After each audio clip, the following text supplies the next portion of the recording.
What is going on, Chiefs Kingdom? Welcome back to another episode of the Kingdom Says. I am your host, as always, Garrett Williams. Tonight, I am joined by my two beautiful co-hosts. We've got Mr. Kyle Henning on the top right of the screen. How you doing tonight, Kyle? You trying to pimp us out? Why are we beautiful all of a sudden? I'm so confused. What is going on? Man, sometimes I say some stuff and you guys are like, "Man, I'm calling you fat." Tom thinks I call him fat, and then I try calling him beautiful. And then there's no thing. Flat out called him fat one recent down there. Before. Yeah. No, I'm good. It's Victory Monday, first one of the season in Chiefs Kingdom. So probably last. Good time. Oh, Jesus Christ! All right, we're gonna start this already. Good times, ready to talk some ball. I will let you guys know it's gonna be a little back and forthy tonight. I have a feeling based on all of the discourse in the group chat. So should be fun. That would never happen. Also joining us, Mr. Arrowhead Tom, doing his best finger painting impression. How you doing tonight, Tom? I'm super blurry right now. My camera's autofocus has decided to spaz out. So I'll just try putting the hand up to the. Yeah, I couldn't decide if he was doing air traffic controls or. Yeah, I mean, of course, if you're not subscribed to our YouTube, you're not getting to see my shenanigans. So maybe if you're, just listening, you should probably hop over. If I took off my glasses, I know you use YouTube. Okay, to take like 30 seconds. Type in "The Kingdom Says," right? Mm-hmm. You'll see our beautiful faces. Well, my blurry face and their beautiful faces, and then just hit that subscribe button. That's all I'm asking. Maybe then, if we get enough subscribers, I can get a camera that doesn't autofocus on. But I can get rid of this halo. Yeah. So right now, I look like Japanese genitalia. So, like in the adult, like not actually people.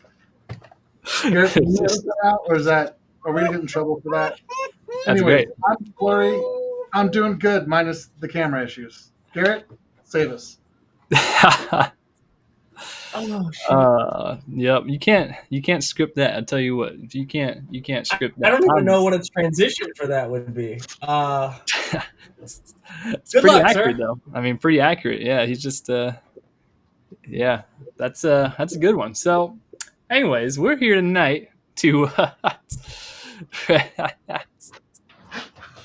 You're looking great, Tom. Don't even worry about it. People can still see you. They understand. It's when you get distance from the camera. It just wants you up close. Yeah, maybe you just need to. No, the farther back you get, the blurrier you get. But you also need to get up closer. In the frame more. You need to be in the center of the camera. I'm perfectly still the rest of the time. That's a breakthrough. Just like the Chiefs had a breakthrough this past Sunday night on Sunday Night Football when they finally notched their first win of the season. 3 weeks into the season, they get the dub on Sunday Night Football versus the New York Football Giants. And we're going to talk about it. We're talking about first initial impressions. I'll tell you guys what, right off the bat, I'm more optimistic. As the resident pessimistic guy on this podcast, as the guy who had us losing last game, which didn't look super unrealistic through the first half, but I'll digress. I'm more confident. I don't know. I feel a lot better about the Chiefs and how they look than I did before the game, I should say. So I feel like, is Tom frozen or is he just locked in? I'm not moving, so the camera doesn't move. It's crazy. I was just looking. I thought he was either frozen or he just absolutely. Oh, this is going to be a shenanigans filled episode for you. That kind of creeped me out. I was like, there's no way Tom's just that still. For the new viewers, this one's going to be a little bit more of the shenanigans podcast. This is what we have to do when the Chiefs take 3 weeks to win a game. All right, this is what it's come to. We're celebrating. All right, there might have been a couple drinks consumed tonight. We're just having a good time on this Victory Monday. Optimistic about the definitely no. Yeah, exactly. So, what are you guys' initial impressions from the overall night in New York, as they might say? New York. You want to take first cracks at this, Tom, or you want me to? I guess it's New Jersey, but we are so back. I am disappointed that Jalen Royals didn't get. He felt just shy of my 6 touchdown prediction, finishing the game with I think 0 offensive snaps. All right. Yeah. Yes, we were close. Maybe next week. It feels good to win. It's definitely the tale of the first half was bad. I felt a lot like what Garrett felt. and of course, you winning fixes everything, Kyle, as you said in our last episode, right? When you win, that covers over things, but there's still issues. There's still reasons to be optimistic. It's an interesting time to be a fan of the Kansas City Chiefs, but I think the biggest takeaway is they showed some damn life. They did. Some get up and get it. And to their credit, they showed that in the Eagles game too. But on the offense, it felt like they showed a little bit more. A little bit more. And honestly, Pat had to work some things out. Like I mentioned it before, double clutching, hesitation, whatever. When he finally just kind of got in that place where he was allowed to uncork it downfield to Taekwon, he had a couple great throws to Hollywood. Juju Smith-Schuster had some catches. Who? Yes, he's on the roster. Juju Who was that? Juju. He also had a pretty bad drop, so I mean, Yeah, should have cut him right then and there. should have got no. No, but yeah, it felt like also they cleaned up a lot, penalties wise at the half. They were killing themselves the first half. They were the victim a couple of times too. There were some bad penalties that game. There were some deserved penalties. There were some bad penalties. Land Clark sucks, and I'm tired of pretending he doesn't. That officiating crew of his for the last 5 or 6 years now has been a noticeable disaster in a league full of noticeable disasters on the officiating crew. Like, if you stand out as a bad official in the NFL, you're really bad. Like, you're doing something very wrong. And that crew that he has, it's every week, and it's both teams, but it feels like at times he's one of the ones whose crew gets influenced more in one direction or the other more than others do. Like, if it starts to tilt one way, he can't stop it, and it just falls off a cliff for a quarter and a half or 2 quarters or sometimes the whole game. And there's just no rebounding from it. Now, he was equally atrocious in this game at points, but I think it's because it came in spurts. It was like a quarter and a half of only one team got penalties called, and then a quarter and a half of nobody got penalties called, and then a quarter of I should probably try to balance this out at the end or at this point because it's looked awful all day.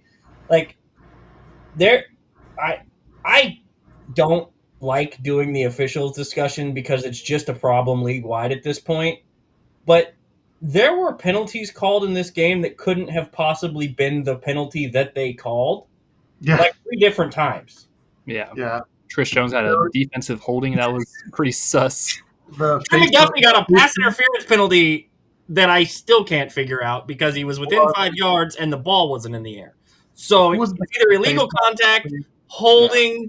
It's not PI any of the ways that you draw it up. It's physically not possible.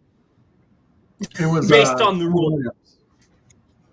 That weird that face mask penalty was the one that bothered me most. Yeah, I mean the officials suck. Well, there it is. I mean, Noel did hit him in the face mask, so that one I could at least understand. I could at least understand what they saw. The PI penalty makes no sense by any method of adjudication. None whatsoever. Pretty bad. It was within 5 yards. It was within 5 yards and the ball wasn't thrown, so it can't be PI. If you want to call defensive holding, fine, I guess. If you want to call illegal contact, you'd still be wrong if you called it illegal contact, but at least it'd be closer because the ball wasn't thrown. None of that made any sense, and I think it was because they didn't want to have to try to rule whether or not it was a fumble after the guy caught the ball, got up, and got it knocked out. And the Chris Jones penalty, that's not defensive holding. He put his hand on his chest while he was getting double teamed, and the guy flopped. That's not a penalty. Ultimately, we had a lot of penalties, a lot of penalty yards wrapped up with this bad. Who is the 22 kid from the Giants? He was so confused when they finally called him for that holding penalty that they called him for, when he'd been tackling receivers at the top of their routes the whole game, and they'd been letting him get away with it. And then they finally called it, and he was like, "What do you mean it's a penalty?" Well, yeah, you don't know it's a penalty because they let you get away with it 5 times before that, and it wasn't a penalty. Drew Phillips, cornerback. Yeah. He, about 5 different times, he absolutely wrapped a guy up at the top of their route, well outside of the 5 yards, and then pulled them backwards, and they let him get away with it. Like the Hollywood Brown pass breakup that he got so much credit for, where he held him at the top of the route and then held his shoulder pad the whole way down the field, including pulling it off the side of his shoulder. They didn't call it. So when they did call it, the 7th time he did it, he was flabbergasted that it was a penalty. That's a problem. Overall sloppy game of officiating. That's a Land Clark issue. That's a Land Clark issue. I just wanted to highlight his inconsistency. You can never blame the refs ultimately on the outcome, but it definitely didn't. Terrible. Just overall, it's for the love of the game. It wasn't a very, very good officiated game for either side. But after we'll talk about it, but the first half and second half differences seemed like the Chiefs came out a lot hotter, a lot more fire on the second half. Ultimately, let's just break it down real quick into the offensive side, because that's obviously the side of the ball that struggled more this season. The defense, the defense is good, and we'll talk about the defense, but the offense, there was a lot of different. There were some different things that we saw in the offense this game, which was very welcome. We saw a lot of under center stuff. We saw play actions. We saw jet motions and jet sweeps and screens. You guys remember all that stuff we talked about on Friday? Like literally all the stuff we talked about that we were like, hey, why aren't we doing this more? Why aren't we just running RPO or pass play? Like that's now Andy listened. They still did that, which in a couple of instances they definitely still reverted back to that whenever they're when in doubt, just revert back to the RPO. Drop back passing game. But at least early on, they kind of tried to establish that a little more with some under center stuff. Like I said, they got play actions going pretty early, not the most effective, not that they were taking a lot of deep shots early. That came more later on, but it was at least good to see that Andy kind of took note of some of the struggles and started implementing some different things. The screens especially were a really welcome addition that were very nice to watch. Also, like I said, jet sweeps. Nico Remigio had one. Brashard Smith had one. Like that was good. That was a good change of pace for the offense. Overall, it's just it was definitely a better offensive game plan, even though the first half, I think the execution might have not been quite there. But coming out of the second half, they definitely figured things out a little bit more and had a little more juice. Can we have an honest question about the first half? Yeah. The best quarterback on the planet was hesitating. The first half, look, I don't very rarely do I get on or say anything that Patrick is doing something this or that. The double clutch, triple clutch, quadruple clutch thing to Kelsey. Yeah, that was a weird one. Where Travis is standing there going, hello.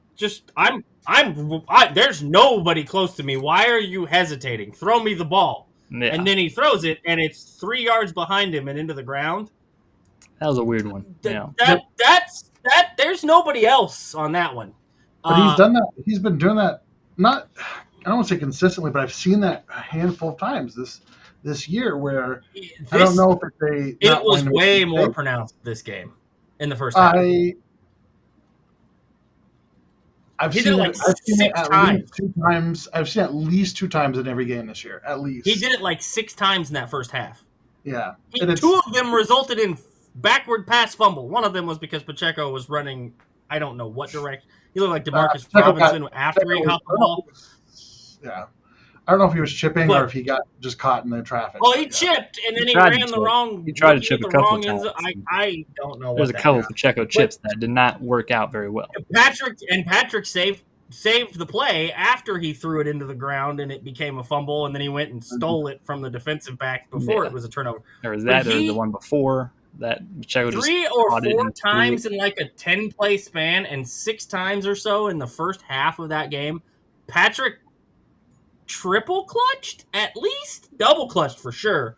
Triple clutched, probably more than 50% of those, and on at least 2 or 3 different versions. From the broadcast angle, I was like, "He's open. Just throw the ball. Just throw it." And then I think that was a lot of probably weighing the risk and reward. I've seen it a couple times this season with Pat, where it's the underneath route might be immediately open, but he's looking for a deep shot, and then he's just not very confident in what he's seeing back there, and it kind of makes him hesitate a couple times and then when he decides to check it down or just drop it down, it's not. He's at least in that first half, it wasn't good. Yeah, those two things to Pacheco were bad. That one to Travis was wildly bad. I've never seen him do anything like that. So that wasn't the cleanest half. He pumped like 5 times on that one. There was definitely a little bit of hesitancy overall with the early on pass protection, I think. I mean, he wasn't having the cleanest of pockets. And to the Giants' credit, they have a really good D-line, and that was kind of one of their highlights of the game. That's one of the better front fours you're going to see, front 5.5s, when they use the linebacker. Yeah, it was very interesting that they actually used Abdul Carter a lot off ball. That's an off ball linebacker, that's what I would have done with him if I was their defensive coordinator. Also, when you have Brian Burns and Dexter Lawrence and the rest of the guys that they have up front, you've got to get your best players on the field somehow. Exactly. And they're still rushing. I mean, he was most of the time was rushing still, and it ended up being pretty productive. I mean, he had a pretty decent game for what it was worth. Yeah. And then when Brian Burns tried to jump up and patch on the touchdown play, that Patrick was like, "Oh, just kidding, not throwing that to Kelsey. Let me thread this needle to Tyquan." Yeah. Brian Burns hurts his leg, and then immediately Abdul Carter is now Brian Burns' spot, which makes sense because that's what you should do in that scenario. But like people were like, "Oh, how are they generating pressure?" Well, they have a lot of serious dudes on that defensive line. I thought D-lines will face for sure. Kayvon Thibodeau, who was a top 20 pick, Brian Burns, who was an absolute animal in Carolina, and then Dexter Lawrence, who was, a phenomenal nose tackle. Like they've got with a banged up elbow that he apparently happened during that game. Like Kayvon Thibodeau looks like a different ball player this year than he did last year. All 3 games that he's played so far, but that was a very good to respectable at worst performance by a young left side of the offensive line and the offensive line as a whole. I know there'll be plenty of conversation about somebody I won't be engaging in. I've already made it clear I'm done with these conversations because the discourse has gone so far off the tracks with the individual that I'm sure that they will talk about. But he was yet again. Tom posted the Josh Hemmons post on Twitter X, whatever you want to call it, earlier. There's another guy who plays tackle on this team that was right there with him. So it's per one. They looked real good, and the thing that was the most important to me, because Chris Collinsworth loves to call names as often as he can and try to ruin careers as often as he can because he's a weasel and I can't stand him and he's a vindictive idiot. He didn't say Kingsley's name once. Thank God. You probably can't pronounce it. I'm not convinced that Jawan Taylor didn't sleep with Chris Collinsworth's wife with how much because he did. Your tweet was excellent. Yeah, when he called him out again and brought up the same thing, and he's like, "This has been a problem for years." And he goes, "And this was embarrassing." And I've never seen a commentator like just pick on a player like that so much. And it's a little tone deaf. You would think that maybe there would be somebody who says, "Hey, like listen, Jawan Taylor as a football player makes a lot of mistakes. He's not a terrible football player. He loses, wins the same way a lot of other players lose and win. The penalty thing, yes, it's an issue and it needs to be cleaned up. But it was bizarre to me and frustrating to see just the way he continues to call him out. So attack. Yeah, single him out. Just kind of wild. Like I said, he didn't say Kingsley's name once on the broadcast, which if you're an offensive lineman and you're going up against that grouping of defensive linemen, it's a very good thing to be completely anonymous. Mm-hmm. That's exactly what you want. That's exactly what you want. I mean, like I said, there's a couple. He didn't have. I didn't notice any atrocious losses nothing where he instantaneously held his down. He held his ground pretty good. Got pushed back a couple times, which all of them kind of did. But that's going to happen. there wasn't like the couple prior weeks where he would get there was a rep where he might get beat like pretty quickly. You know, he definitely had a much better performance this week, which was nice. You know, that was a welcome addition. Overall, the offensive line didn't play poorly for what it was. You know, especially after that second half, they definitely cleaned it up a little bit, and Pat was much more comfortable back there, sitting back, and he actually had a good amount of time on some of those plays for sure. Like it was good. It was a good performance. You know, and then he extends and then he extends one for like 11 seconds because he stiff arms a guy and slithers out of another guy's arm and throws a bomb and gets a PI call. Yeah. So ultimately, I mean, offensively wise, you know, the running game it was better. You know, the running game was better. I think that should be the focal point of this conversation. Yeah. Isaiah Pacheco, before his last carry was a no gain. He was 9 for 45. Yeah, not anybody horrible. want to do the anybody want to do the quick math on the yards per carry on that? 5. It's just about 5. I think Andy after the game actually commented said 4.5 yards was what he got per carry. Yes, because the last carry was a no gain. But ultimately he definitely looked better. I mean, he was hitting more holes. I mean, there was more holes to be hit, I think, and they ran a counter play. They did. Out of a traditional under center run formation. It's crazy what just misdirection and stuff. I don't know if you noticed or not, but he had half the field to run into because nobody on the defense was like, oh, they'll never run a counter. They don't even know what that is. They don't know how to run back against oh my God, where's he going? Throwing a little misdirection there does help for sure. Yeah, he looked a little bit better this game. You know, he definitely was running a little bit hard. Definitely his best game of the year and best game for probably since his injury, that might have been one of his better games. You know, like it's just definitely. It wasn't the workload that he's had before. You know, but it was good. And then Kareem on that same note was fine as well. You know, I don't know what his numbers were. I don't have them up, but not as good. 10 for 34, so 3.5 yards. They gave him a little more. Brashard Smith was 2 for 13 with 6.5. Nico had his end around for 11. I don't think either of those Brashard Smiths were actual like normal handoffs though, which was kind of the. I don't think they ran a normal running play with them. One of them, I think, one of the two was might have been a shotgun or something. Outside zone shotgun run. So I know one was the jet sweep, and then the other one was something. I just remember thinking they're not giving him anything normal, but that's all right. You know, get the ball in his hands however you can. Ultimately, I mean, he was lined up at wide receiver. Yeah, he was lined up. We talked about that.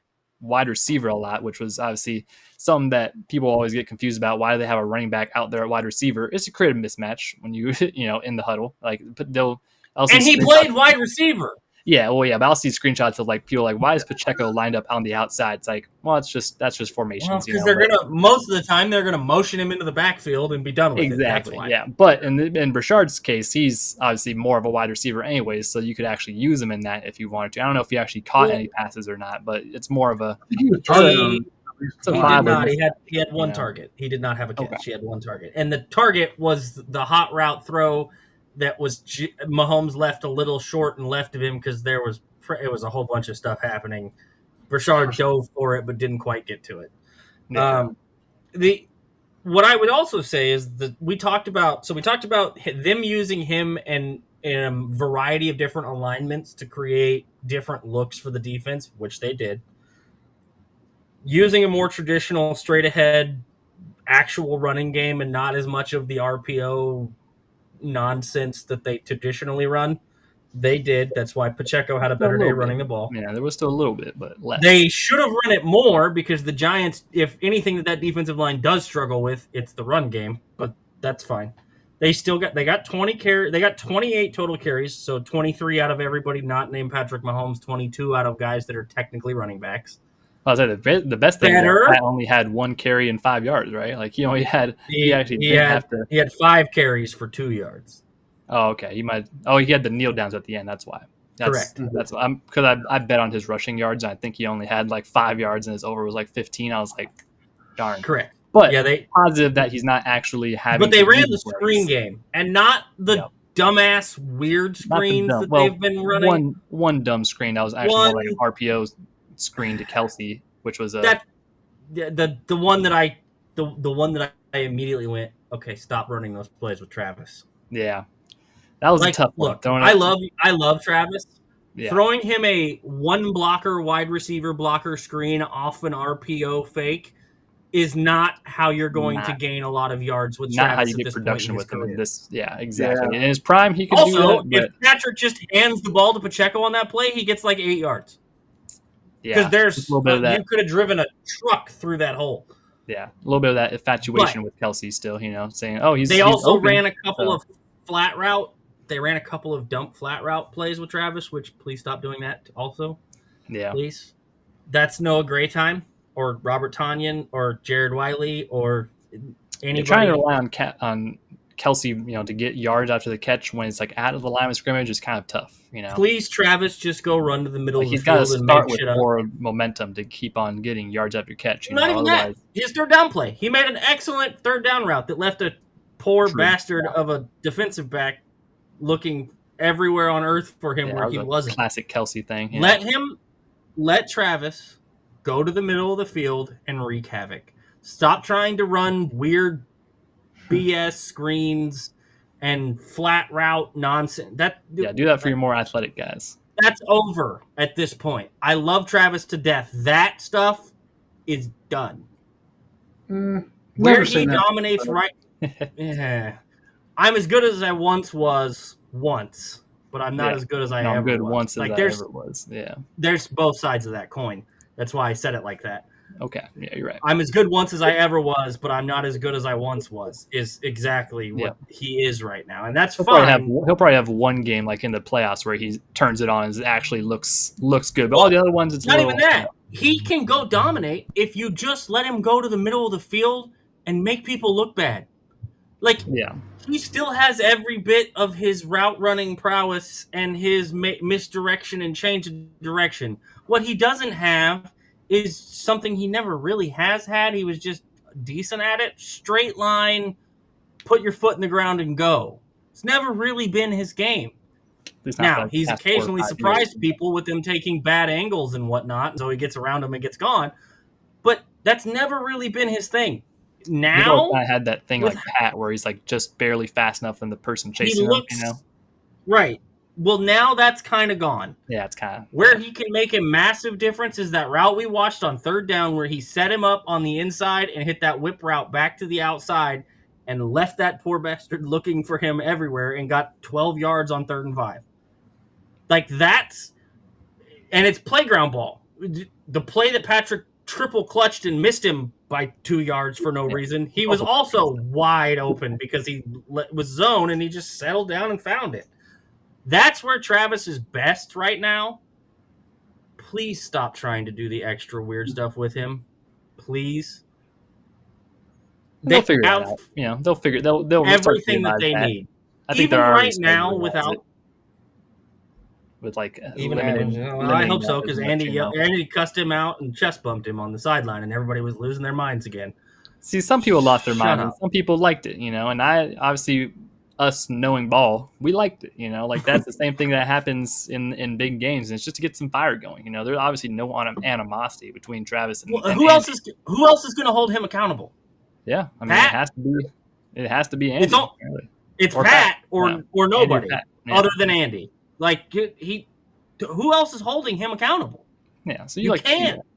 So if Andy get this, and Andy doesn't normally get any kind of. He's basically a poker player as a head coach. There's no emotions. There's no, we're good. We're great. Well, a couple times if he's going to jump in your right, if he's going to be willing to go jump in his leader's backsides to make a point, that's a good thing. Not a bad thing. That's a good thing. Yeah. And you saw in the second half a much more focused offensive group. And you cannot tell me that his butt chewing of Travis at that moment and the chest bump didn't have something to do with how they played in the second half. That definitely helped. Yeah, I would say that definitely helped. So I think they'll figure out that rotation more.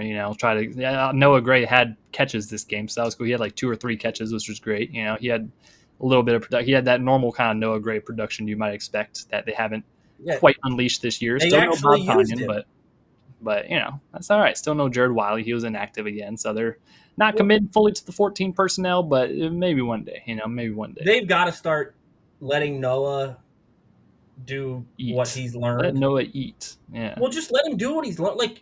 Guys, he's been in the room with the best tight end in the NFL for 4 years now, 5 years now. Yeah, he can do stuff that, prime Kelsey was able to do. You can kind of do some of those things with him. Like, let him just open it up a little more. Obviously, he's not prime. You can run the tight end screens to him. You can run the flat route nonsense to him. Simple that stuff doesn't like that, work necessarily with He Travis. he might not have Kelsey's, one of a kind, like just ability to read the field and all that stuff. But you can get athletic production out of the tight end position through him. I don't know that you can say that, because the only reason that it's as ridiculous as it is with Travis is because him and Patrick seem to have telepathy. But I've watched Noah for a long time, and he understands coverage. I mean, he's on his way. Understands. Yeah. He's not an idiot. We're to the point where I'm not willing to talk about him like he's a young kid anymore. No, he's one of the veterans on this roster. And he's been around this offense a lot longer than a majority of the guys in that offense. They've got to start trusting him more to do some of the stuff and take some of that load off of Travis that they've been hesitant to take the load off of for the last few years. It's okay. It's fine. Travis, you're 30, 5, 6, whatever it is. It's okay. Things about to turn 36. I forget. Yeah, he's old, So let the old guy, do what old guys do. Easy. You better calm down with the old. What? Who said that? That was. I will fight you right now. You just calm. That's pretty funny. Okay, well, let's talk about another position on the offense. Tom, you haven't said anything about the offense. That's true. I really enjoyed seeing them have Rashad Smith involved. Still not super excited about the run game. Maybe just the lack of commitment or design around it. I'm not to go back and watch. He had 105 yards. Let's talk about Tyquan Thornton for a minute. Yes, I've already seen some people going a little. The offensive MVP for the Chiefs, Tyquan Dog Thornton. Here's the thing. Tyquan Thornton was a second-round pick out of Baylor University. Tyquan Thornton got drafted. I was thinking about this today. I won't say that he was overdrafted because he was drafted based on traits, and traits get you drafted. He measured. I was looking at his combine stuff the other day. He measured at 6'2" and 3/4, and he ran a 4.28 official. Initially, they thought he ran a 4.21. So before Xavier Worthy was doing his thing, Tyquan Thornton was a pretty big deal. He had some other great testing. When you saw him in New England, when you saw him coming out of Baylor, there was a couple things that stood out. One, the kid was fast, but even as the Patriots fans have sometimes taken to Twitter to show you, he was not a well-developed receiver. The other thing was he was rail thin. I'm talking like very similar to like Xavier Worthy, except stretched out over another 4.5 inches. And let me tell you, 4.5 inches does make a difference. Looking at him now in the Chiefs, uniform, watching him play, he's put in the work as a wide receiver. He has added some mass. His lower body's a little thicker, but also he's shown a huge improvement at not just tracking the ball downfield, but also just being stronger at the point of the tackle with the catches. I know the one down at the goal line he technically dropped, but that was a tough catch to make, and he got as close. Overthrown, just slightly. And the other one was a hell of a catch, and then the other deep bomb. But then also that laser in the end zone for the touchdown. Whoo! That was an absolute piss missile from Pat. Had to be. Yeah, it wasn't getting through. But for him to have concentration and catch all that, he is improving. Now, some people are saying he should be over Hollywood. He should breathe. Okay? I'm not going to sit here and preach that Hollywood's the best thing ever, but Hollywood also was drawing more attention. So was Travis. Tyquan's a good player. I'm excited about his future. I'm excited about how he grows and how he can fit in this offense. But let's not crown him too quickly. Again, expectations. He's still a young guy. 24, 25. He is growing as a receiver, and I think we just got to be patient with him. He's still only 25. Yeah. So, but yeah, it sucks because he really was a guy who got drafted. I mean, yeah, drafted on traits coming out of college. Got drafted like 5 or 6 slots before Sky Moore, and he Yeah. already has more touchdowns than Sky Moore did as a Chief. So it's interesting. Is that Overall, true? Scott Taekwon, yeah, he has 2, and I think Sky had 1. I don't even think Sky had 1 in the regular season. I think he had 1 in the Super Bowl, and that was it.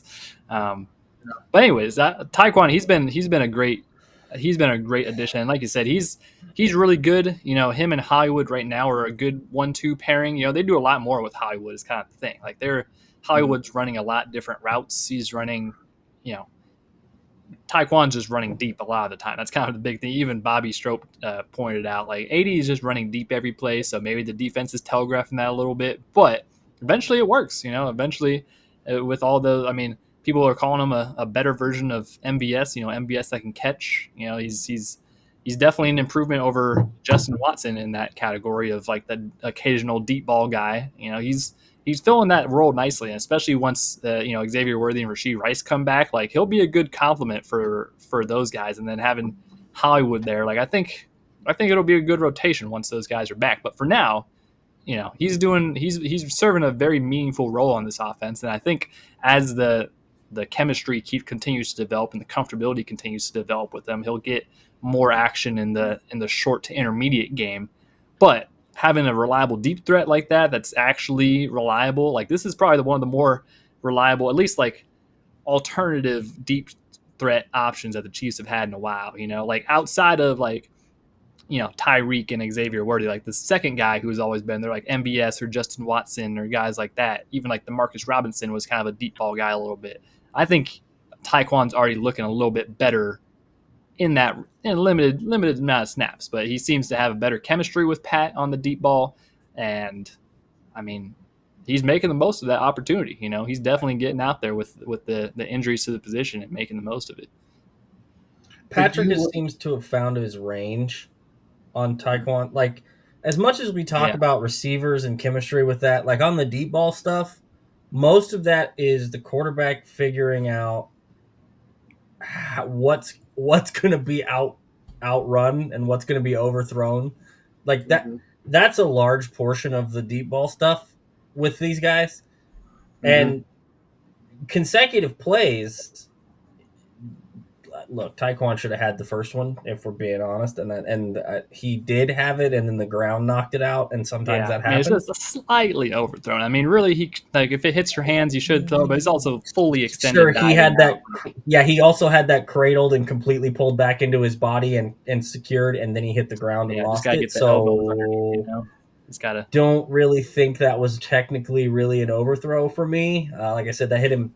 He had both hands on it. He had it pulled back into his chest. When you're having to leap out, when you're leaving the ground to have to reach out and catch, I don't care. That ball's caught.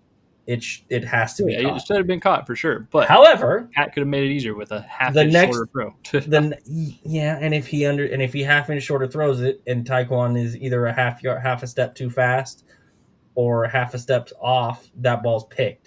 So he put it in a spot where Taekwon was the only one that could go get it. Taekwon had both hands on it, had it pulled back into his body, and he lost it when he hit the ground. And that happens. It's not the end of the world. We watched Tyreek catch a ball that he didn't know he caught, and they didn't get a touchdown out of it off of a very similar play a couple of years ago. That's true. Yeah, it happens. He also then turned around and made the exact same play, probably a more difficult catch, to be fully honest, because Patrick did seem to try to take a little bit off of it so that he didn't overthrow it that time. And then Taekwon had to go over a dude to get it, does go over the dude to get it, and then does secure it. So some of the deep ball stuff is that finger up to the sky, you know. That's an epic. Iconic. That was an epic. I've rewatched that play so many times just to see that. His explanation for it afterwards too. Like, I just learned early on, like you should give some kind of indication to the sideline, like, hey, you caught it. You know, breathe a little bit easier. that applies to the fans as well. Because I saw that finger go up, I was like, let's go. It also, if they won't acknowledge it, but it also helps tell officials, hey, I caught that. It's a good indicator. Yeah, that is a good indicator. Obviously, replay review always can step in there, but yeah. for me, the stuff with him that's been more impressive. First of all, I tweeted MVS ran gassers so Tyquan Thornton could shine, and that's where we're at right now. Like, Tyquan is doing things at multiple levels, like the touchdown throw that Tom brought up. Mhm. That was another thing that, hey, last second, oh look, boom, touchdown. Like, really difficult catch on the run, guy draped on his back, still makes the catch. The ball down to the 1 yard line so Kareem could get called for a nonsense celebration penalty. Yeah. If you're too old to know what a throat slash and what a jersey cross is, you shouldn't be officiating the game. I'm Think sorry. of the children, Kyle. Think of the children. They're going to. That's the other part of this. Gestures. The NFL and its obsession with nonsense when it comes to in the most ultra competitive environment these guys will ever be in is absurd. I saw one thing that absurd. The NFL's banned like guns or anything like that, like making guns. Josh Allen shot a guy like 2 weeks ago with no flag. I also saw someone say that like some guys like Ricky Pearsall and Brian Robinson Jr. They should be allowed. They should be allowed to do that. Yeah, they've actually been shot. Everyone else is off limits, so they can do it. So overall, yeah, I mean, and the bow and arrow's gone and then it's back, and the bow and arrow's gone and then it's back. But anyway, Tyquan has been. That's been a big point of emphasis for the NFL to try to limit taunting. It's really just so much so that they're calling penalties on Puka Nacua when he's not even looking at the guy and he's flexing at the crowd. And they gave a 15. Really soft. This is the stuff where people think the NFL has completely lost its mind, and they're correct. You can't officiate who's jumping off sides on a quarterback sneak. But you're going to worry about taunting? They did that. They actually did that one time this weekend. On the Saints. Not the Eagles, but the Saints. Not the Eagles, who were, again, offsides 4 times on the tush push. But hey, at least they're cracking down on the Saints. The Saints being the first ones to get called for that, of course, as you expect. So here's the deal. Tyquan is probably the best wide receiver on this roster right now, overall. Because Hollywood is kind of limited. And I say that because he's not burning anybody deep. When he goes deep, like the deep ball that Patrick threw that he got tackled on the PI, because he don't make a mistake. Hollywood would have caught that ball if he did not get tackled. He got tackled. Yeah. That was a scramble drill that he took deep. He's not going to just torch you deep off the line. Yeah, he doesn't have that crazy speed. And Tyquan can run all the other routes that Hollywood does. And he's been successful at different levels of the field. But it's a 1-2 punch that is competent enough to get you through until X is back, until Rasheed is back, until they finally decide Jalen Royals is allowed to be on the field as a rookie. Right. Yeah. Between those two and sprinkling in some Juju, as a little complement, like a third guy. It's not bad. Juju got the game started. Like, he's the reason that the first drive was going the way it was. Juju made multiple plays early on. He's still the closest guy to that. 4 for 55. He's still the closest guy to that Rasheed Rice kind of role. Obviously not the same, but that's what they kind of use him for. So that's because they refuse to let Jalen Royals on the field, which is strange. I'm sure he'll get some run next week, but. We'll see. He was active in this game, and he didn't have a snap that I saw. Yeah, I mean, same thing with Xavier Worthy. Maybe just felt like he didn't really need to. I mean, Andy said after the game he hadn't even practiced for like a month. I hinted at the Xavier Worthy stuff about him probably not playing much, if at all, in this game on the Friday episode. I didn't want to come out and be like, no, he's not playing. But you didn't need him. Andy's comments in the press conference and his limited participation status, it made me wonder if they were really going to actually let him play. They made the Giants game plan for it in case. Yeah. Which I think was the whole goal. I think per reports, he's almost guaranteed to be going versus the Ravens next week. So that's at least a positive. Which I think was kind of the plan the whole time. Yeah. I was just a little confused. Like we've talked about, like if it's like it's not going to heal. So what's the point of continuing to? Because you can strengthen everything around it. Right. And look, if you've never torn a ligament in your shoulder, first of all, I don't recommend it. It sucks. Don't do it. Second of all, You can go to this weekend maybe just for fun.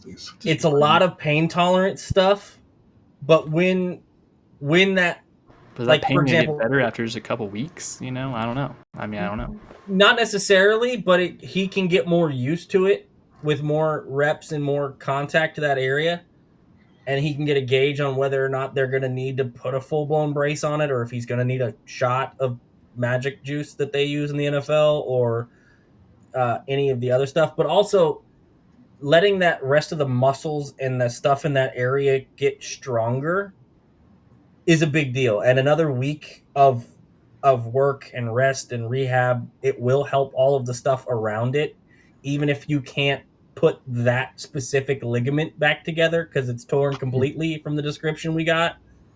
You can strengthen the rotator cuff, the ace, the all the other. I don't want to get too biology on you guys or human anatomy, but there's a bunch of ligaments and muscles in that shoulder that can be strengthened around the area where the labrum was torn, that will make it easier on him and will make it a more functionable thing for him, and may help with some of the pain tolerant stuff. Because what you don't want to do is, like, you see a lot of the time guys, I strained my calf, and then 2 weeks later, because they're playing through it, they blew their Achilles. Well, why is that? Well, because the other muscles and the other ligaments were compensating for the lack of solidity in the other muscle that was damaged. Right. And then something else pops because it's the body naturally adjusts where it uses the force is distributed. Mm-hmm. So load management, all that stuff on each part. Yeah. Let him sit for another couple of days. Let him do rehab and work for the week. Get ready for Baltimore, and and I would be very surprised if he's not on the field for Baltimore. And I would also be very surprised if Jalen Royals is an innocent bystander in that game. Yeah, we'll probably see more of both of them. Also, I wouldn't mind seeing a little more Nico Remigio reps on the offense. I know he's not necessarily the best, like the most polished wide receiver, but I did like them giving a little jet sweep and stuff, doing little things like that. Between him and Brashard Smith, kind of having them as like their little gadget guys that they've always traditionally have. Not a bad combo. Please don't have him run those when he comes back. Well, yeah, I don't need him getting hit on an end around when he comes back. No, that's true. We can probably save those for someone else. I just don't. Yeah, you're right. Brashard Smith showed you he's fine. Nico showed you he can do it. Let them do it. Also, don't play him at running back. Yeah, that's Jesus Lord. Don't play him at running back. Don't play your star receiver at running back. Ask the Cowboys. Hurt his ankle and be out for. Ask the Cowboys. The Chiefs tried that actually with Xavier Worthy. His only touch of the year was a running back carry. Didn't get him injured like the Cowboys did, but that's still, let's not do any of that anymore either. Let's transition over to the defensive side of the ball, which was obviously a lot less of a story just because they played better, and also they're going against the Russell Wilson Giants, which that's a whole different thing. I think Russell Wilson might have conned some people into believing he was still a good quarterback. He's not. He's definitely still not a good quarterback. He threw up numerous ducks to us that we had a couple interceptions on the day. Christian Roland Wallace had a good one early on, just a deep ball huck to nobody. Jalen Watson. Those are his patented moon balls. Yeah, hey, you live by the moon ball, die by the moon ball. I saw a TikTok of some guy playing as Russell Wilson, and just every play, moon ball. Here we go, you're driving moon ball again, and it worked the first time and never worked again. So, shout out to the defense for stepping up and making those plays. Like I said, Christian Roland Wallace interception, Jalen Watson interception in the end zone. Going against a lesser quarterback, those opportunities might not be afforded to you as much, and especially like that Jalen Watson one in the red zone. Like if it's a better quarterback, maybe they score in the red zone there instead of that. But you take what you can get, and overall, I think the defense had a pretty good performance. The defensive line kind of showed up a little bit, especially Chris Jones and George Karlaftis. They had pretty good games. Both of them got a sack. Both of them had a good amount of pressures and stuff. Omar Norman Lott also had a pretty good game. That was a good, a welcome addition to the interior defensive line. So there was some good. The defensive line actually had some good movement going against that Giants. They had Andrew Thomas in there a little bit at tackle, and then he kind of rotated out near the end of the game, or at least in like the second half. And as soon as he that wasn't the biggest factor. I think we did get a good rep on his backup on one of those times that disrupted the play. So that was good. Yeah, George picked the dude up and Yeah. ran him backwards into Russell Wilson's lap.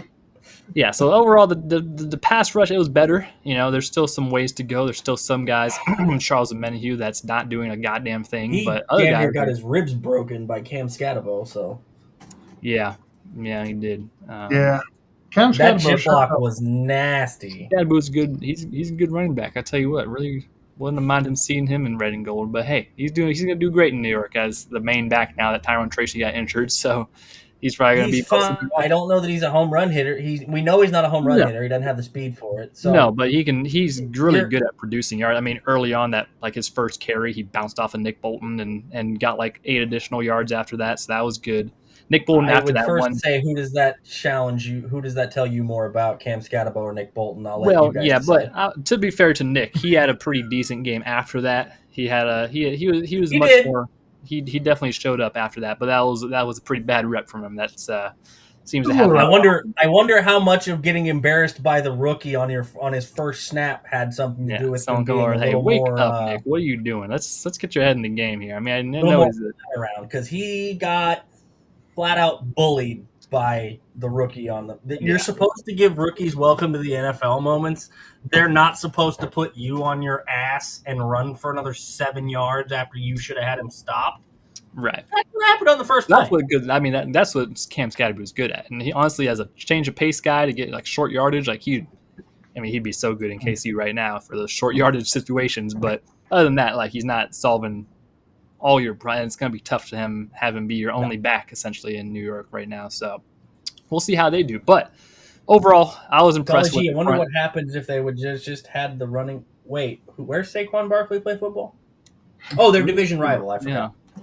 If only they had a pretty good quarterback that they paid a lot of money and drafted too. That's doing really good. That's Daniel Jones. He's doing it in Indianapolis actually. So. My favorite part of that whole thing with the quarterback conversation was, hey, we built this RPO package with the read option with Jackson Dart, and we're going to run it really successfully for 2 downs, and then we're going to put Russell Wilson in for 3rd down and run the same package and wonder why it didn't work. Yeah, they don't know. They ran a couple Russell Wilson designed runs, and that was pretty wild. Read option play on 3rd and 5 from the 12. Yeah, near the end of the game. Yeah, George was like, "Are you out of your mind? What has happened?" Yeah, I'm going to go ahead and kill him now. There were a couple of those. It's what are we doing? What are you doing? What? I will say, if there was ever evidence for Jackson Dart to be the starter going forward, the 4-play sequence down by the goal line, literally one of maybe the worst in the game. So, first down. He threw it at the promotional dance team in the tunnel and got a grounding penalty. 2nd down, they ran I want to say it was a called quarterback run draw play thing. I think it was an option and he kept it and it was not a good decision. That wasn't a good decision. That was a bad option. That's what we'll call that. Yeah. 3rd down, he should have got another grounding penalty because that one to the photographer in the back row. He got lucky that the goalpost got in the way, because if he didn't, he would have hit a fan in the face in the 3rd row because the goalpost got in the way. Instead, the goalpost knocked it down and almost knocked out one of the game photographers on the back end of the end zone. And then 4th down, he just threw also it to sails it over the receiver's head, and just I was 5 yards over his head. It was 4th down, end of the game, last time you're going to touch the ball and you just sail it out of bounds. It's crazy. That's just crazy.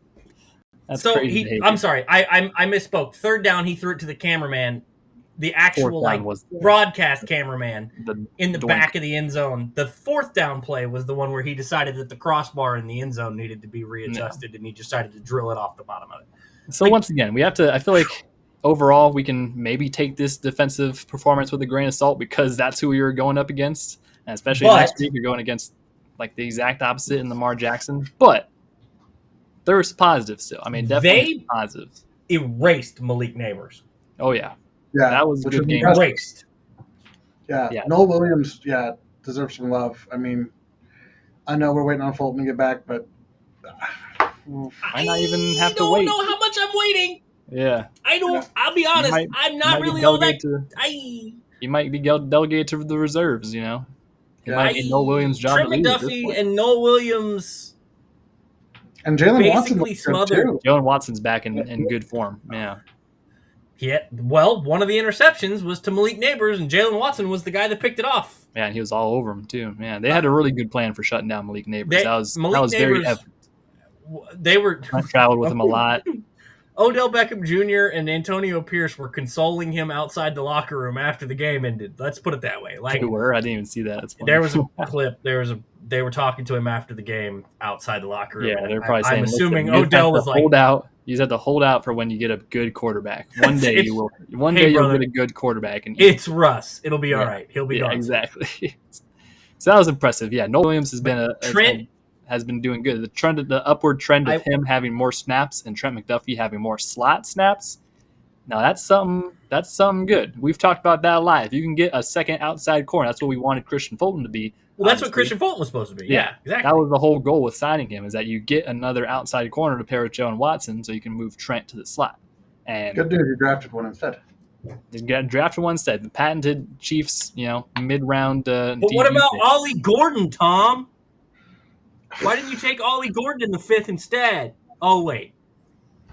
I mean, Ollie doesn't look too bad, but yeah, not. I'll still take who we have at the moment. I think we're.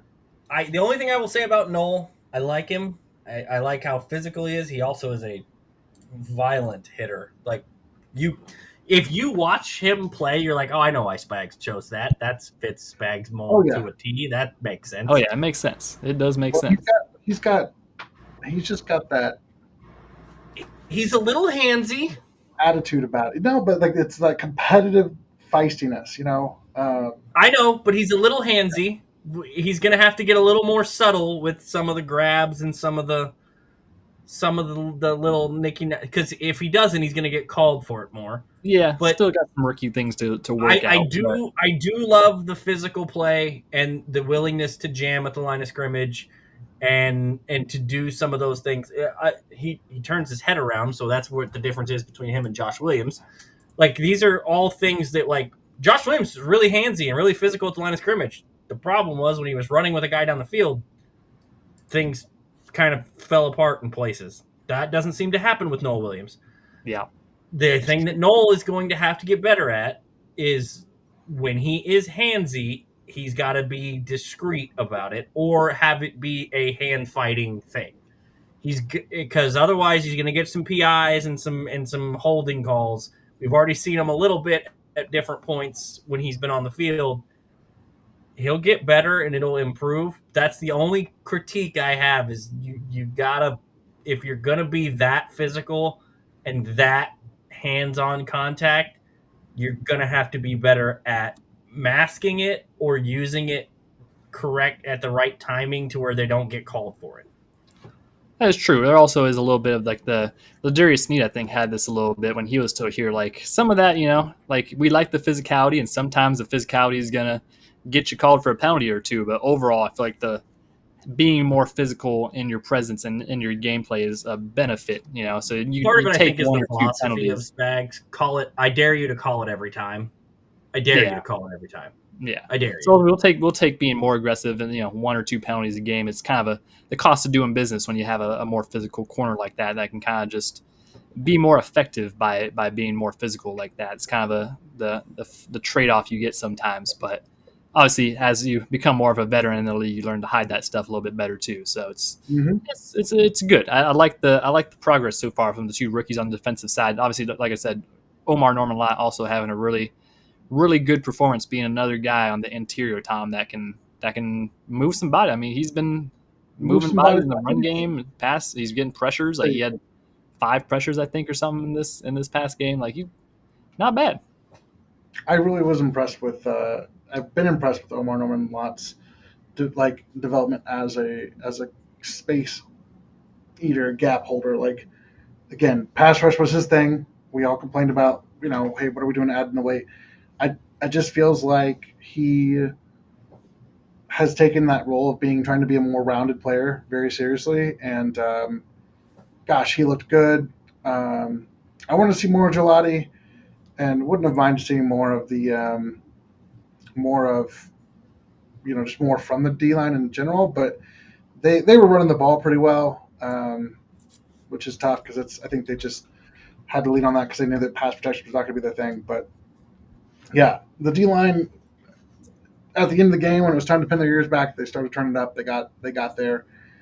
Chris Jones is a monster as always. Um, I noticed Leo had quite a few pass rush snaps too, which is always nice.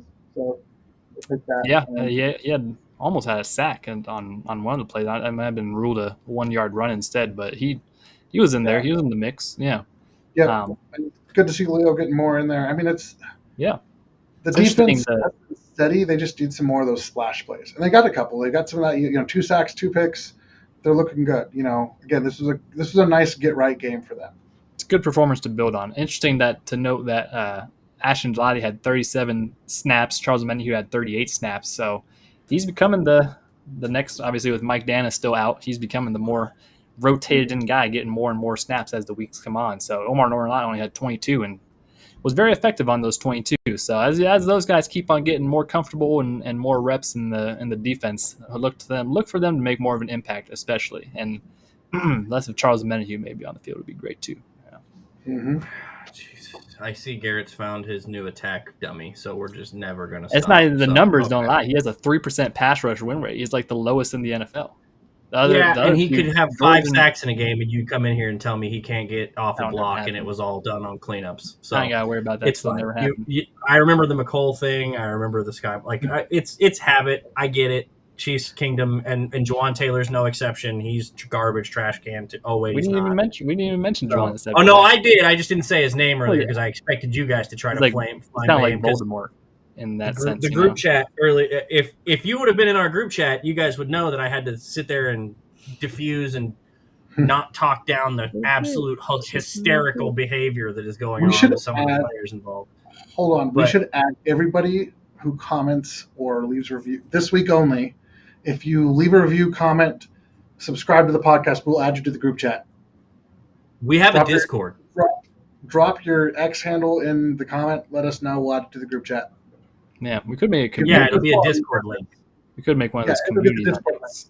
That'd be something to think about too. But look, I'm apprehensive a little bit when it comes to the rookies on the defensive line. For a multitude of reasons. One, Spags hates young kids, which is hilarious because of how young this defense is, but largely he hates rookies. Much like Andy hates rookies until like week 10 on the offensive side. It's why you've seen limited snaps for guys that should probably be playing more based on current personnel. It's why they still inexplicably traded for Derek Nottie, who I'm still not sure what purpose he serves on this roster. I feel like I haven't even seen Derek Nottie out there. Oh, I did. He got bullied. He's been out there, but I haven't seen him. Doing Derek Nottie things. Luckily, he only had 12 snaps this game, so that's not bad. Yeah, and he got his ass kicked on it. When they're like if you want to attack a defensive lineman, Derek Nottie's the target more than Charles Menahue, if we're being honest, but that's fine. I was getting a lot more snaps and still being unproductive, but I feel you. Charles is at least worthy Derek of being Nottie on the ask to field. be traded back here. I mean, I don't know. We can hate the process of Derek Nottie, but he didn't ask for it. I hate the process, and currently I hate the productivity. So Derek Nottie is infernal. Look, I can't hate Derek Nottie because of what he does for the Dogs. He's a good dude. I don't dislike the person, but the play is ass. If we're just keeping it honest. Well, he shouldn't be. That's the problem. He shouldn't be even playing to begin with, because he's washed and old, and we shouldn't have traded for him to give up Mike Pennell. But that's neither here nor there. We're stuck with him now. So I'm a little apprehensive to get too hype-trained on Omar Norman-Lott or Ashton Gelati just because they're not going to get as many opportunities as I would like them to over the next 5 weeks. I would be happy to be wrong, but I don't think Spags is just going to turn those two dudes loose.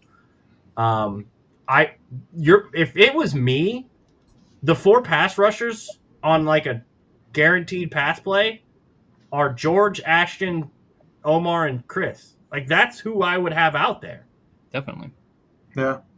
Like who? I mean, for a pure pass rush situation, those are the four For most guys. situations, that's the guys I want. I mean, maybe you can throw Leo in there instead of Ashton if you're really being crazy. I'm but not super interested in moving Leo out of his linebacker spot because he continues to get better at his linebacker position in the roles we he's need to playing use him there. more in the Abdul Carter role for real. We need in that Correct. off-ball kind of.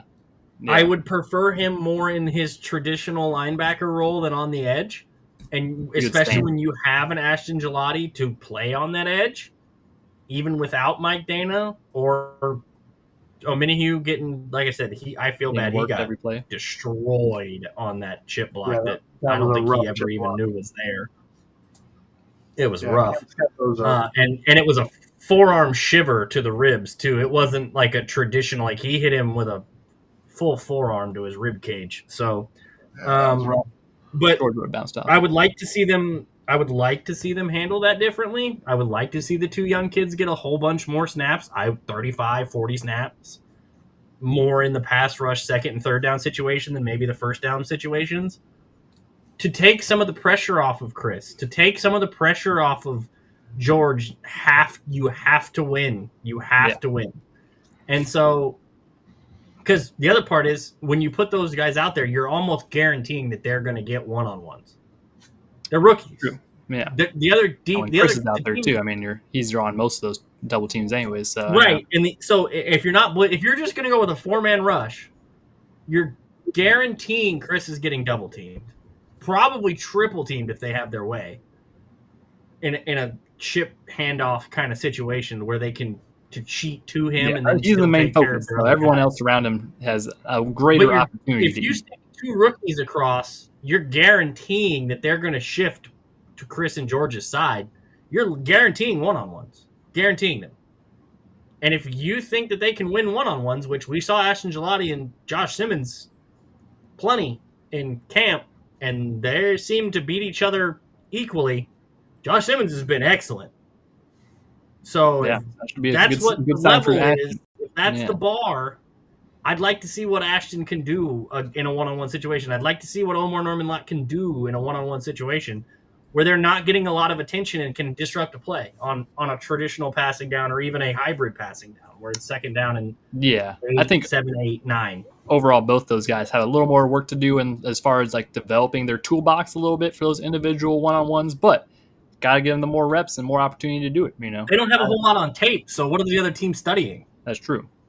So it's like pretty much anything that they throw out is going to be new. Yeah. So you have an advantage in that sense of it of the unknown being there. So overall, defensive effort I feel like was good. Offense, okay. First half bad, second half okay, good. So that's kind of the big thing. Special teams we got to talk about. Red zone bad. Rest of first half not so bad. They moved the ball pretty much at will on the offensive side of the ball, and both. That's always the problem. It was just the red zone was a train wreck. It's always the red zone is the problem. That's the problem, and the problem is that red zone is always the problem, and that's what we gotta. That's what we kind of figured out a little bit deeper into the game is maybe just throw a 40-yard ball and kind of skip over most of the red zone. That's and just at the 1-yard line instead. Like it makes it a little bit easier if you do that. That's something that we've seen in 2018. You don't got to do the red zone if you just throw 50-yard balls all the time. Like seems like a simple enough strategy to me. So let's talk about real quick before we get out of here. Harrison Butker. Is there cause for concern? He missed 2 kicks this game. He missed a kick in each of the other games. I don't know. I don't think so. The NFL is a very fickle league, Kickers, especially for kickers. Like kickers, you're good until you aren't, and it's a what have you done for me lately type situation. I don't think the Chiefs are even close to the point of moving on from Harrison, but you have to start. I mean, it's more of a watch now. All of a sudden, every time Harrison's back there, it's not as automatic as it used to be. I would just like to point out he's more expensive to cut than keep. He's $10 million to cut, $7 million to keep. Exactly. So, but at position like kicker, that might be a thing that if he really gets cold, that's something that teams are comfortable with moving. Go ahead, Tom. I'm not going to go first on this one. It's something to watch. Again, I don't think it'll happen. Whatever. I don't know. I think it's tough to find a replacement mid-season like that, but I also think Spencer Strader did pretty good. In the sense that he's doing pretty good in Indy now. So sorry. Yeah, you're right. And right now, and it's early. Maybe there's stuff. Again, we've seen him go through some cold streaks, dealing with like injuries and stuff. And he's tweaked things. We said this in the group chat. I'm going to say this briefly as an overview, not not not anything about anybody's position on anything, but just to acknowledge the human side of things. We know that Harrison Butker, associated with Charlie Kirk, and has been involved in a lot of that stuff. Regardless of how you feel about all that, human, he's probably got a lot going on right now, and so we can have a little bit of that. I think we won't get into the politics or the opinions of that. Just to say, hey, that's somebody that was in his circle, and he's allowed to grieve that. And maybe that's the case. Maybe there's whatever. I just think you want to see it cleaned up a little bit before, especially as we get into some of these probably some closer games and obviously into the playoffs and stuff. But it's and I'm a little bit more forgiving because the extra point was after the Kareem stuff, and maybe it was just a little chaotic. It was longer, yeah.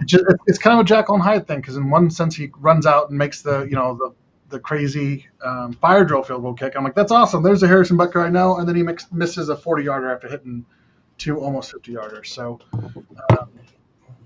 it's almost and it's one of those was off the upright. With kickers, there's one banked in off the upright. Yeah, that was neat. He's also had a little more on his plate this offseason with the not to get political, but like the presidential fitness board he was appointed to or whatever that they did. So plus the Charlie stuff, there was maybe a little more in his mind. This and I'm season. glad. Like I had gone back and forth. The reason I let Tom go first is because I was debating on whether or not I was even going to touch that.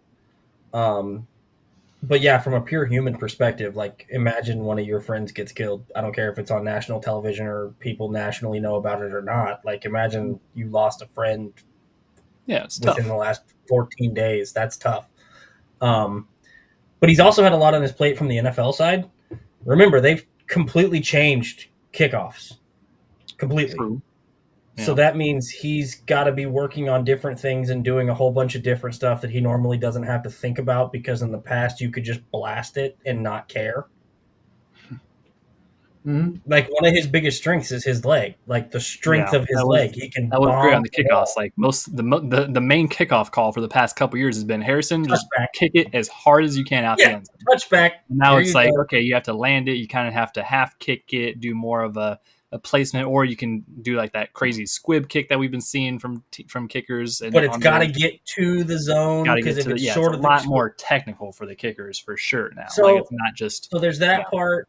I said this in the chat. I think he's aiming more than he's kicking, and much like a pitcher in baseball or a quarterback, when you're aiming your throws instead of just throwing the ball, you're going to be worse. Like it's almost inevitable. When you're aiming your kicks and not just kicking naturally, they're obviously always aiming, but most of that is subconsciously done.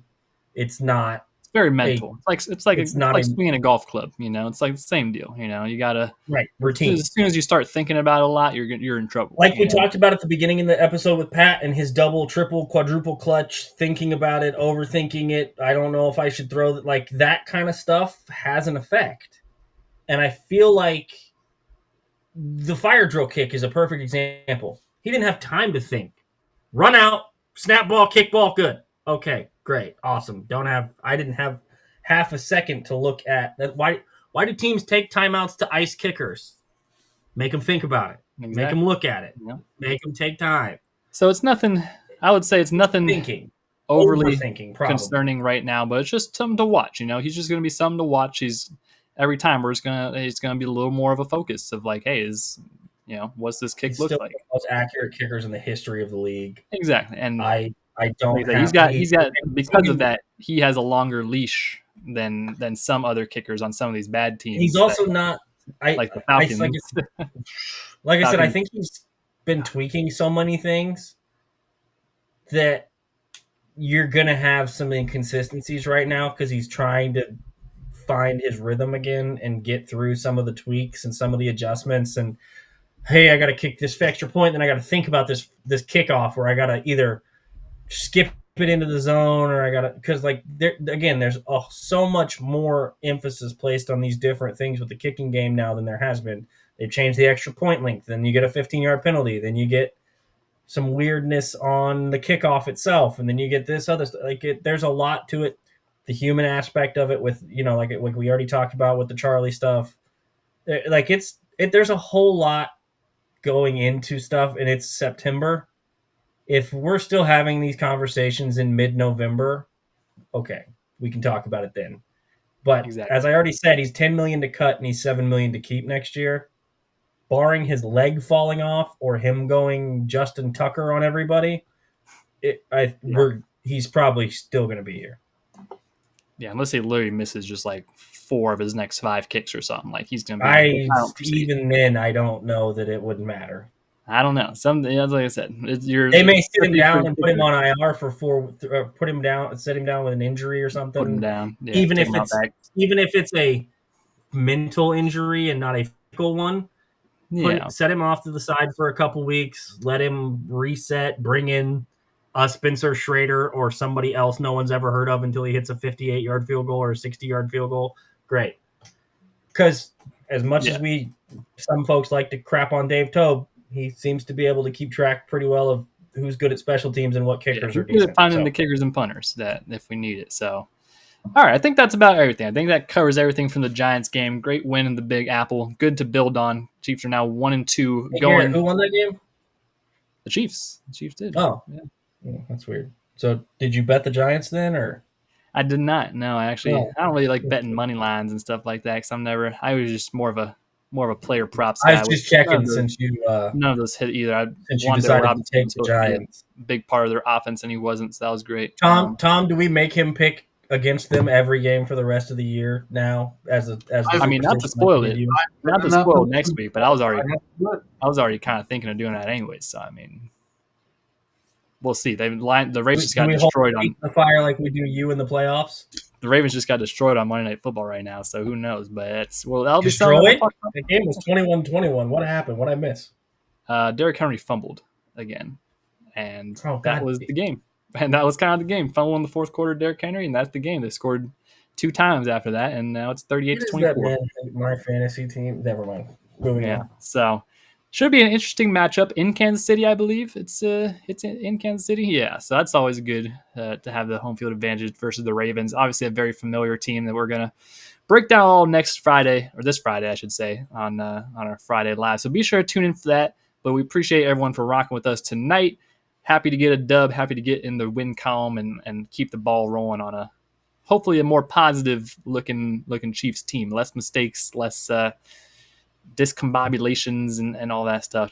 We just need some. That was actually kind of a stress-free football game, which was nice. I mean, after the first half, it was for sure. So we'll take it. We'll keep this train rolling. Appreciate everyone for rocking with us once again. Be sure to check us out at Kingdom Says Pod on Facebook, X, and Instagram. Check us out over on YouTube, Spotify, Apple Music, wherever you get your podcasts at. And we will be back on Friday to preview this Ravens game. So everyone, have a great rest of your nights or mornings or days or whatever. We'll be live Friday night. Come join us. Exactly. Talk, chat, YouTube, especially if you hop over to the YouTube when we're going live, you can leave comments, ask questions, give your concerns about why Tom wants to cut all of our good receivers and everything in between. Everything picking against us every week. Yeah, you can flame me for picking against us, and maybe it'll work out. So that's it. Appreciate everyone for listening, and we will see you guys on the next episode of The Kingdom Says.